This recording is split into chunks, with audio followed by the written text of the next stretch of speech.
जय जगन्नाथ। आपण मानकर चैनल ट्रिपल ए को स्वागत। आज ब्लॉग रे आमे माटी विषय जानिबा एवं माटी विषय गोटे सुंदर कविताटी शुणिबा। माटी प्रथम अक्षर मा, जेउथिरे सारा विशाल पृथ्वी समाहित। धरित्री मातार बक्षरे माटीर स्पर्श को आलिंगन करी प्रत्येक मनुष्य, कीटपतंग, जीवजंतु, पशुपक्षी विचरण करते। तारी सुकोमल कोଳରେ समस्ते आनंदरे बास करते। दिने हेले माटी माँ काहाकू आघात दे दूरेई देनी।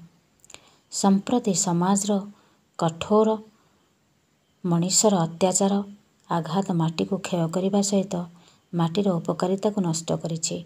ना माटी रे आउ जिया देखा जाउछंती जे कि माटी को उर्वर करुथिले, ना से उपकारी अणुजीव अछंती जहा साहाय्य रे माटी रे सोनार फसल हेउथला।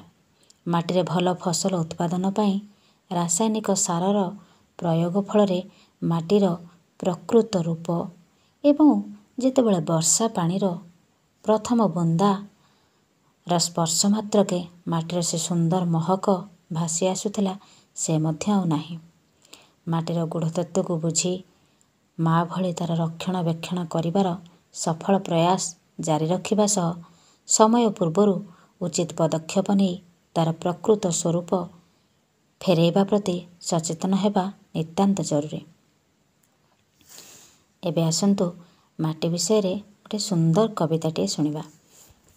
माटी माटी माटी माटीर परस, माटीर सुबास, ए मनीष आजी करिछि माटी को शेष।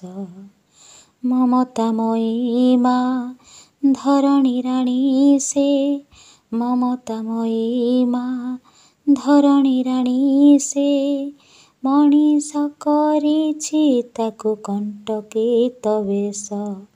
माटी एठी कथा कहे, माटी एठी गीत गाए, माटीर परस, माटीर सुबास, मन गणारे माटी बांधिछि बसा, मन गणारे बांधे आयुष जीवन आशा। माटी माटी माटी माटी माटी माटी।